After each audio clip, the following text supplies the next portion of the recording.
अस्सलाम वालेकुम व्यूवर्स, उम्मीद है इंशाल्लाह आप सब खैरियत से होंगे। आज हम इंशाल्लाह एक और कैलीग्राफी पेंटिंग बनाएंगे। कैनवस साइज़ है 18 बाई 24 और इस पे थोड़े से ये एमल्शन के पैचेस नज़र आ रहे हैं, लेकिन ये बिल्कुल फ्लैट हैं। कैलीग्राफी पेंटिंग हम बनाएंगे। कैनवस साइज़ 18 बाई 24 है और जो कलर सर ने यूज़ किए हैं वो है पैथलो ग्रीन। सबसे पहले सर ने पैथलो ग्रीन कलर लिया है और उसको नाइफ़ के साथ स्प्रेड कर रहे हैं पूरे कैनवस पे। फ्लैट कलर नहीं सर लगा रहे, थोड़ा सा इम्बोज है और एब्स्ट्रैक्ट बैकग्राउंड सर बना रहे हैं और सर बिल्कुल उसको नाइफ्स के साथ कलर्स को अभी फिल वक्त स्प्रेड कर रहे हैं। और कंपोजिशन सर ने कोई पेंसिल से इसकी ऐसा ड्रॉ की नहीं है, बस रैंडमली सर कलर अप्लाई कर रहे हैं। एब्स्ट्रैक्ट बैकग्राउंड में आपको पता है कि हमें कोई प्रोपोर्शंस का ख्याल रखना नहीं होता ज़्यादा। कोई पैलेट्स वगैरह अगर बनी हो तो फिर हम उनको देखते हैं, अदरवाइज़ हम सिर्फ सिंपली कलर्स अप्लाई करना शुरू कर देते हैं। यहाँ पे सर ने पैथलो ग्रीन में वाइट शामिल करके ब्रश के साथ बाकी का जो सरफेस है उस पर कलर अप्लाई करना शुरू कर दिया है। और इसमें भी सर रैंडम स्ट्रोक्स ही लगा रहे हैं, कुछ स्पेशल स्ट्रोक्स हैं नहीं। और साथ साथ सर ग्रीन के साथ इसको थोड़ा सा ब्लेंड करते जा रहे हैं। सर ने जो ब्रश लिया हुआ है बैकग्राउंड के लिए, इसका साइज़ है अराउंड 2 इंचज़। और पहले जो सर ने ग्रीन कलर अप्लाई किया है वो सर ने नाइफ़ के साथ अप्लाई किया है। ये एक एब्स्ट्रैक्ट कैलीग्राफी पेंटिंग है और सर ने नाइफ़ और ब्रशेस के साथ दोनों के साथ इसकी बैकग्राउंड बनाई है, ये आप देख लें। और यहाँ पे सर ने ऑरेंज रेड कलर लेके तो दोबारा से एक कॉर्नर पे नाइफ्स के साथ अप्लाई करना शुरू किया है और इसको सर नाइफ्स के साथ ही स्प्रेड कर रहे हैं एंड लेटर सर इसको ब्रश के साथ भी स्प्रेड करेंगे। और यहाँ पे सर ने अब एक ब्रश ले लिया है और उसके साथ सर ने कलर्स को स्प्रेड कर दिया। ऊपर वाला जो ग्रीन कलर था वो अभी तक वेट ही है, वो ड्राई नहीं हुआ। और साथ साथ सर ने उसके ये इफेक्ट्स जो हैं वो मिक्स कर दिए हैं, ग्रीन और ऑरेंज मिक्स करके रस्ट ब्राउन का एक शेड बन गया है। और यहाँ पे ये जो बैकग्राउंड है ये कंप्लीट हो गई है। अब सर ग्रीन के जो एब्स्ट्रैक्ट स्ट्रोक्स हैं उनको थोड़ा सा बाहर निकाल रहे हैं और उस पैनल को थोड़ा सा सर ज़्यादा बड़ा करें ताकि उस पर कैलीग्राफी कंप्लीट हो सके। और ऑरेंज को भी साथ साथ सर नाइफ़ की मदद से ही स्प्रेड करते जा रहे हैं ऊपर वाली साइड पे। इस बैकग्राउंड को सर ने ड्राई होने का वेट नहीं किया और बस इसके वेट पे ही सर ने कैलीग्राफी स्टार्ट कर दी है। विरिडियन ग्रीन कलर यानी पैथलो ग्रीन, उसी के साथ सर ने उसको बहुत ज़्यादा डिल्यूट करके थिन करके तो कैलीग्राफी ब्रश के साथ सर उसकी कैलीग्राफी कर रहे हैं। और इनसाइड कैलीग्राफी है, इसमें ज़्यादा विजिबल काम दिया है, ज़्यादा डार्क कलर सर यूज़ नहीं कर रहे ताकि जब इसके ऊपर सर दोबारा से कैलीग्राफी करें तो ऊपर वाली कैलीग्राफी प्रोमिनेंट हो। ब्रश का कोई साइज़ नहीं है, sir free size brush use कर रहे हैं और चाइना का ये ब्रश है जो सर हमेशा आपको दिखाते हैं। और इसको शायद सर ने थोड़ा सा कट किया हुआ है और इसको अच्छे से शेप बनाई हुई है। सर की कैलीग्राफी से रिलेटेड, ब्रशेस से रिलेटेड और अदर आर्ट मटेरियल से रिलेटेड बहुत सारी डिटेल वीडियोस हैं जो सर की playlist information related to art material में मौजूद हैं, आप उसको ज़रूर देखा करें।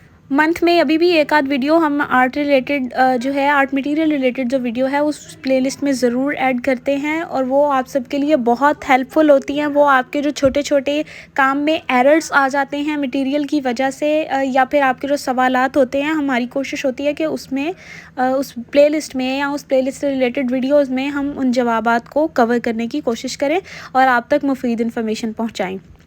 यहाँ पे सर ने बिल्कुल डिम कलर से, यानी सर ने इसको पानी के साथ डाइल्यूट करके थोड़ा सा थिन कर लिया था, जिसकी वजह से इसका शेड थोड़ा लाइटर हो गया था। नेम ऑफ़ अल्लाह लिखे हैं। इसके बाद सर ने सेम शेड में थोड़ा सा वाइट ऐड करके दोबारा से कैलीग्राफी करना स्टार्ट कर दी है। नीचे सर ने चंद नेम ऑफ़ अल्लाह लिखे हैं और दोबारा से सर उसको रिपीट कर रहे हैं। पर नीचे सर ने डिफरेंट नेम ऑफ़ अल्लाह लिखे हैं और ऊपर सर थोड़ा सा डिफरेंट इसमें मुबारका लिख रहे हैं और थोड़ा सा हटा हटा के लिख रहे हैं। आप सब ये पूछते हैं 3D से रिलेटेड, इसको 3D आर्ट बोला जाता है। इससे रिलेटेड आप ये पूछते हैं कि क्या हमें सेम चीज़ लिखनी है और ऊपर ऊपर लिखनी है नीचे वाली कैलीग्राफी के? नहीं। पहली बात तो ये कि आप डिफरेंट लिखना चाहें तो डिफरेंट लिखें, सेम लिखना चाहें तो सेम लिखें। और ऊपर ऊपर लिखते जाएंगे तो वो नीचे वाला हाइड होता जाएगा। हमने हाइड नहीं करना, हमें थोड़ा सा डिस्टेंस देके इंचेस में या हाफ इंच में उसको हम थोड़ा सा साइड पे करके अपनी बेसिकली अपनी कंपोजिशन के मुताबिक, यानी जितनी बड़ी आपकी पेंटिंग है उसके अकॉर्डिंग ही आप गैप देंगे। थोड़ा थोड़ा सा गैप दे के आप उस कैलीग्राफी को लिखते जाएंगे, रिपीट करते जाएंगे। जितना ज़्यादा आप उसको डेप्थ में ले जाना चाह रहे हैं उतना ज़्यादा आप उसको डेप्थ में लेके जाएंगे।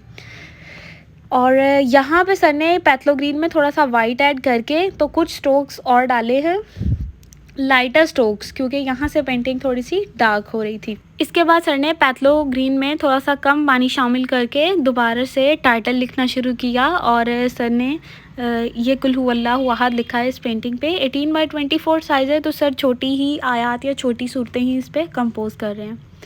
तो यहाँ पे सर ने कुल हु अल्लाहु अहद लिखा है। ब्रश से रिलेटेड सर ने ये ब्रश दिखा दिए थे, क्योंकि मैं सर को बोल रही थी कि आप ब्रशेज़ दिखा दें।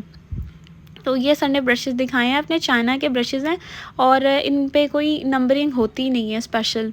तो सर को जो साइज़ रिक्वायर्ड होता है सर उसको तो अपनी मर्ज़ी से अपने ब्लेड के साथ एडजस्ट भी कर लेते हैं, और इससे रिलेटेड भी सर ने पूरी एक डिटेल वीडियो शेयर की हुई है।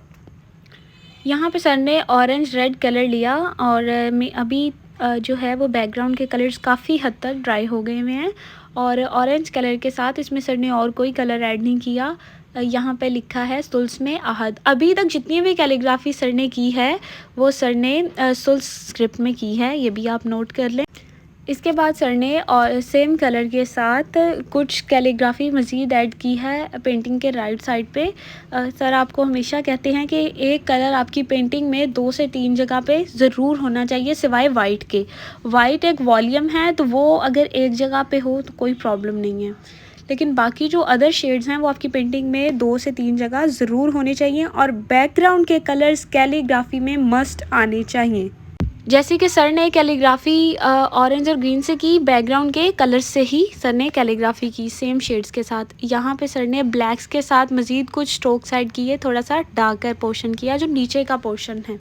अब सर ने ऑरेंज को रिपीट किया है, क्योंकि ऑरेंज थोड़ा सा ज़रा ट्रांसपेरेंट शेड होता है, तो इसको ड्राई होने के बाद सर ने रिपीट कर दिया है। सेम ब्रश के साथ ही सर इसको रिपीट कर रहे हैं। अभी तक जितने कलर सर ने यूज़ किए हैं वो सब एक्रेलिक के हैं, और ऑयल या दूसरा कोई मीडियम सर ने इसमें यूज़ नहीं किया है, ये भी आप नोट कर लें। कैनवस साइज़ भी मैंने आपको बताया 18x24 है। कलर्स सर ने मैरिज के एक्रेलिक कलर्स यूज़ किए हैं। ब्रशेस सर ने चाइना के यूज़ किए हैं। जो बैकग्राउंड ब्रश है वो भी सर ने चाइना का ही यूज़ किया है। यहाँ पे कैलीग्राफी के ड्राई होने के बाद जो इनसाइड कैलीग्राफी थी उसके ड्राई होने के बाद सर ने सेम कैलीग्राफी ब्रश के साथ वाइट से कुल हु अल्लाहु अहद यानी सूरह इखलास लिखना शुरू कर दी है। ख़त सुल्स में टिटेनियम वाइट के साथ एक्रेलिक कलर टिटेनियम वाइट के साथ सर सूरह इखलास लिख रहे हैं, और इसमें सर ने कोई कंपोजिशन बनाई नहीं है, बिल्कुल रैंडम सर लिख रहे हैं। जहाँ पे डार्कर बैकग्राउंड ज़्यादा है वहाँ पे सर ज़्यादा कैलीग्राफी कर रहे हैं, और जहाँ पे लाइटर बैकग्राउंड है वहाँ पे सर बिल्कुल कम कैलीग्राफी कर रहे हैं। बिल्कुल कंजस्टेड सी कैलीग्राफी है, कोई पैलेट सर ने कंपोज नहीं की, कोई लाइन नहीं बनाई, रैंडम कैलीग्राफी सर कर रहे हैं, और यानी इसको कंपोज नहीं किया, रैंडमली लिख रहे हैं, लिख सूरह इखलास रहे हैं। और एक चीज़ आप इस चीज़ को याद रखिएगा कि सर ने कितनी कंजस्टेड सी कैलीग्राफी की है। चाहे सर ने इसकी रैंडम कंपोजिशन बनाई है, यानी इसको लाइंस बना के या पैलेट्स में नहीं लिखा, लेकिन फिर भी सर ने इसको कंजस्टेड सा करके ही लिखा है। अब यहाँ पे सर ने बाकी जो सूरह इखलास है उसको पहले ऑरेंज कलर के साथ लिखा है, और बाकी सर इसको दोबारा रिपीट जो है वो वाइट से करेंगे। नीचे वाला बैकग्राउंड का कलर गीला है, सर ने उसी पे कैलीग्राफी स्टार्ट कर दी है। यहाँ पे सर ने कलर्स के ड्राई होने के बाद कलर जहाँ तक ड्राई हो चुके हैं, इनके बाद सर ने मज़ीद कुछ स्ट्रोक्स ऐड किए हैं ब्लेड की मदद से। पहले सर नाइफ़ की मदद से कलर्स ऐड कर रहे थे, अब सर ने ब्लेड की मदद से कुछ मज़ीद स्ट्रोक्स ऐड किए हैं सेम पेंटिंग पे। और इसमें ज़्यादातर सर ने डार्क ग्रीन ऐड किया है, पैथलो ग्रीन, उसके मज़ीद स्ट्रोक्स सर ने ऐड किए हैं। अब सर ने ऑरेंज कलर के साथ पहले ऊपर बिस्मिल्लाह लिखी है, और नीचे वाली कैलीग्राफी और बैकग्राउंड अब ड्राई हो चुके हैं। सर ने इसके ऊपर दोबारा से बिस्मिल्लाह लिखी है, और इसके लिए सर ने ऑरेंज कलर यूज़ किया है। ख़त सुल्स में सर बिस्मिल्लाह लिख रहे हैं। सेम पेंटिंग को आप कंपोजिशन चेंज करके, कलर स्कीम चेंज करके, साइजेस चेंज करके, इस पेंटिंग को रिक्रिएट करके सर के साथ इंस्टाग्राम पे शेयर कर सकते हैं, व्हाट्सएप पे शेयर कर सकते हैं, और सर के रिव्यूज़ ले सकते हैं अपनी पेंटिंग के बारे में, और सर से आप मज़ीद गाइडलाइंस भी ले सकते हैं। व्हाटएवर आप सर की ऑनलाइन क्लासेस के स्टूडेंट हैं या नहीं हैं, आप सर के यूट्यूब के फॉलोअर भी हैं, तब भी आप सर से गाइडलाइंस ले सकते हैं। यहाँ पे सर ने वाइट के ड्राई होने के बाद कलर को रिपीट करना शुरू किया। सेम ब्रश सर ने यूज़ किया है और वाइट कलर के साथ सर ने कलर को रिपीट करना स्टार्ट कर दिया है। एब्स्ट्रैक्ट अनइवन सी बैकग्राउंड है, इस पे कैलीग्राफी करना बहुत डिफ़िकल्ट है, लेकिन ये बहुत ही ब्यूटीफुल लगती है जब एब्स्ट्रैक्ट बैकग्राउंड पे हम कैलीग्राफी करते हैं। सर हमेशा कहते हैं कि या तो आपकी कैलीग्राफी कन्फ्यूजिंग होनी चाहिए या आपकी बैकग्राउंड कन्फ्यूजिंग होनी चाहिए। तो सर ने कन्फ्यूजिंग से मुराद ये है कि बहुत सारे आपने कैलीग्राफी में कलर यूज़ किए हुए हैं या फिर आपने बहुत ही डिफ़िकल्ट सी करके कैलीग्राफी लिखी हुई है। यहाँ पे कन्फ्यूजिंग कैलीग्राफी से इसलिए नहीं कह सकते क्योंकि सर ने वाइट यानी मोस्ट विजिबल कलर के साथ कैलीग्राफी की है और सुल्स जो है वो बिल्कुल एक स्ट्रेट सा ख़त है, इसमें कोई कॉम्प्लिकेशंस नहीं है, बड़ा सिंपल सा और बड़ा ट्रेडिशनल सा ख़त है। तो इसीलिए इसमें कोई कन्फ्यूजन नहीं है। सर ने अगर इसको रैंडम भी लिखा है तब भी ये बैकग्राउंड से कम कन्फ्यूजन में जा रहा है। तो ये चीज़ का आप ख्याल रखा करें कि अगर आपकी कैलीग्राफी भी कन्फ्यूजिंग है, बैकग्राउंड भी कन्फ्यूजिंग है तो पेंटिंग ज़्यादा अच्छी नहीं लगती। एक चीज़ जो है वो थोड़ी सी स्टेबल होनी चाहिए और एक चीज़ जो है चाहे वो आपकी बैकग्राउंड है या वो कैलीग्राफी है वो थोड़ी सी कंफ्यूजिंग है तो कोई प्रॉब्लम नहीं है। यहाँ पे मैं कैमरा छोड़ के तो चली गई थी कुछ देर के लिए, तो सर को मुझसे अच्छा प्रोड्यूसर कभी कोई नहीं मिला, इसीलिए ये पोर्शन सर रिकॉर्ड सही से नहीं कर पाए। सर ने इस एरिया में आके वॉलम यूलत के बाद सर ने ग्रीन में वाइट डाल के बाकी की कैलीग्राफी स्टार्ट कर दी थी। वाइट बहुत ज़्यादा होता तो वो भी बहुत ऑड लगता और कुफुवन आहद भी जो है वो सर ने ग्रीन में वाइट शामिल करके ही लिखा है। इस पेंटिंग को रिक्रिएट करके आप सर के साथ शेयर कर सकते हैं। इस पेंटिंग से रिलेटेड, अदर आर्ट मटेरियल से रिलेटेड अगर आपका कोई भी सवाल हो कमेंट सेक्शन में भी आप पूछ सकते हैं। इंस्टाग्राम पे, व्हाट्सएप पे मैसेज करके भी आप पूछ सकते हैं। इंशाल्लाह आपसे नेक्स्ट वीडियो में बात होगी, तब तक के लिए अल्लाह हाफिज़।